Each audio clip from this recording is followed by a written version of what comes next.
pourquoi est-ce que le Congolais n'avance pas, pourquoi est-ce que les Congos en soi n'avancent pas, pourquoi est-ce qu'il y a des choses qui n'avancent pas au Congo, que les vrais Congolais ne s'enrichissent pas, au lieu que eux, Congolais, puissent s'enrichir, ce sont les autres qui s'enrichissent et quelques têtes de Congolais qui sont à la politique qui s'enrichissent.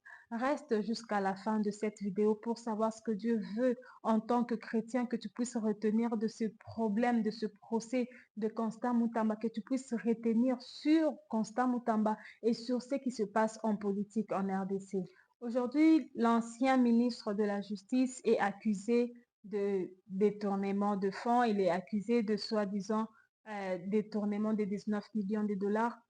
Et ce qui se passe, c'est qu'il est resté seul, le pauvre, et personne ne le soutient, lui qui était de l'union sacrée, personne ne se lève pour déclarer même plus qu'un mot, personne ne se lève pour dire quelque chose. Pourquoi? Parce qu'ils savent que c'est un innocent et c'est une tête qu'ils veulent faire tomber pour qu'eux puissent continuer dans la mafia. Il est juste innocent, il n'a pas détourné de l'argent, l'argent est dans la banque. On a tous suivi le procès et ça se voit que ce sont des organisations, c'est des gens qui veulent à ce que Constant Moutamba puisse disparaître de la politique, enfin qu'ils puissent continuer leur mafia. Et ça, c'est parce qu'il est seul dans la politique à être juste. Il est seul à être combattant pour la justice. Il est seul à faire en sorte que la corruption puisse cesser, le fraude. Il est seul à vouloir à ce que les Koulouna, pour ceux qui ne connaissent pas les Koulouna, ce sont les bandits qui, qui circulent à Kinshasa. Il a fait en sorte que tous ces gens-là puissent disparaître de Kinshasa. Aujourd'hui, Kinshasa est dans le calme. On ne voit pas beaucoup de Koulouna. Pourquoi? Parce qu'il a mis la vraie justice. Et c'est cette personne-là que les gens veulent faire tomber pour rester dans leur réseau de mafia, pour continuer à voler, pour continuer à faire ce qu'ils ont l'habitude de faire. Et comme lui, Constant, il n'est pas partant avec eux, alors ils veulent le faire tomber. La Bible nous dit dans Proverbe 29, 2, que quand le juste se multiplie, il y a la joie dans le peuple. Quand les méchants se multiplient, le peuple gémit. La Bible veut juste nous dire que nous, en tant qu'enfants de Dieu, on doit aussi s'intéresser à la politique. La politique n'est pas seulement pour les païens. La politique n'est pas seulement pour les gens qui touchent à la magie, pour les gens qui sont dans les loges, mais la politique aussi, c'est pour nous les chrétiens. Pour preuve, nous pouvons voir David. David était en train de craindre le Seigneur, mais il était dans la politique. Daniel, il craignait le Seigneur, il était dans la politique. Beaucoup de gens dans la Bible ont marché selon la volonté de Dieu, en craignant en fait le Seigneur, et ils étaient dans la politique. Nous, enfants de Dieu, on doit être nombreux à la politique pour que la population soit en joie, que la population ne souffre pas. Si on se retire toujours en disant la politique c'est pour les gens, les autres pas nous, la population restera toujours en souffrance. Voilà la vraie cause au fait qui fait que la RDC soit en souffrance. Pourquoi? Parce qu'il n'y a pas beaucoup de justes là-bas à la tête. Il n'y a pas beaucoup de chrétiens à la tête. Tous ceux qui sont là, ils sont là pour leur ventre, ils sont là pour leurs intérêts, ils sont pas là pour l'intérêt du peuple. Et quand Constant arrive avec l'intérêt du peuple, avec l'intérêt de gens au fait de Congolais, ils veulent le faire tomber, ils veulent le faire disparaître. S'il y avait deux, trois Constant Moutamba à la politique, l'un d'eux allait se lever pour parler en faveur de Constant. Et comme il n'y a pas de chrétiens, il n'y a pas de justes, il s'est retrouvé seul. C'est pourquoi on veut le faire sauter. Et en le faisant sauter, ils vont rester dans leur réseau pour continuer ce qu'ils ont toujours l'habitude de faire. Alors, ce que Dieu veut que nous puissions retenir, c'est que toi, en tant que chrétien, commence à t'intéresser à la politique. Commence à voir aussi la politique. Dieu n'aime pas seulement la prophétie, Dieu aime la prophétie, Dieu aime la prière, mais il aime aussi la politique. Si nous, chrétiens, on ne s'intéresse pas à la politique, si nous, chrétiens, on ne veut pas faire la politique, on fuit la politique pour aller seulement prêcher, pour aller seulement évangéliser. Qui va faire la politique? On va laisser la politique aux hommes qui seront là en train de faire des choses pour faire souffrir le peuple de Dieu. Tu seras en train de prêcher, oui, mais la population sera en souffrance. Pourquoi? Parce que tu n'as pas choisi la bonne part.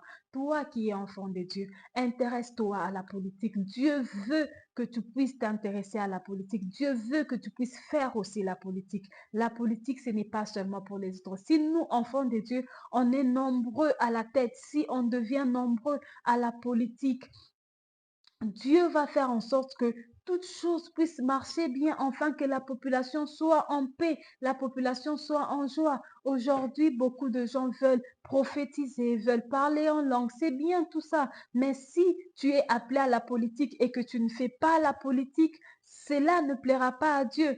Fais ce que Dieu veut que tu puisses faire. Si tu es appelé de Dieu et que Dieu veut que tu puisses faire la politique, fais la politique. Ça sera pour sa gloire, ça sera pour amener le peuple de Dieu dans la joie. Si aujourd'hui Constant est accusé faussement et on veut le faire sauter, c'est parce qu'il est seul. S'il y avait 2, 3, 4, 5, 6, même 10, même 50 à la politique, cela n'allait pas se passer ainsi.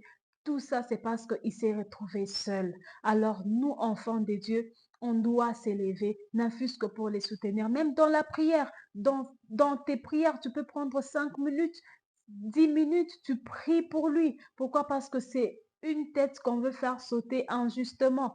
Prie pour Constant, prie pour son acquittement, prie pour que Dieu puisse faire en sorte que qu'il ne puisse pas être condamné. S'il est vraiment juste, Dieu va le justifier. Alors, je vous exhorte en tant qu'enfant de Dieu de prier pour cette histoire de Constant Mutamba, de prier pour lui et de s'intéresser aussi à la politique, de faire aussi la politique. Temps pour nous, enfants de Dieu, de nous intéresser à la politique. Si aujourd'hui, Grace Coutinho est élu comme ministre de la jeunesse, beaucoup de gens critiquent, beaucoup de gens, mais voyons aussi les bons côtés, c'est que c'est un enfant de Dieu qui a été élu au fait. Et si elle est là-bas et qu'elle comprend sa mission en tant qu'enfant de Dieu au ministère de la jeunesse, elle va faire en sorte que les choses puissent aller de l'avant. Mais si elle va là-bas juste par complaisance, juste par le nom, juste pour être ministre comme tout le monde et faire les choses comme tout le monde,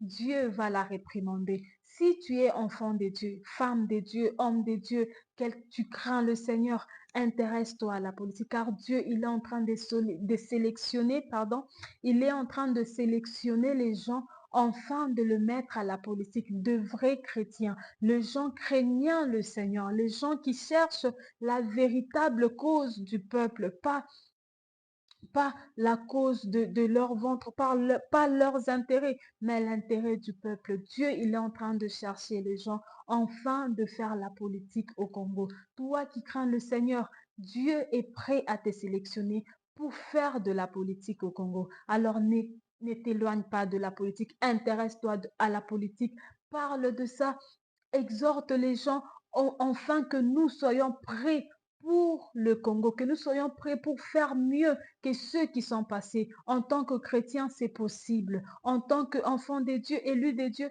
c'est possible de faire mieux. Que mon Dieu te bénisse, que ta lumière puisse briller encore, enfin de t'éclairer dans le chemin du Seigneur.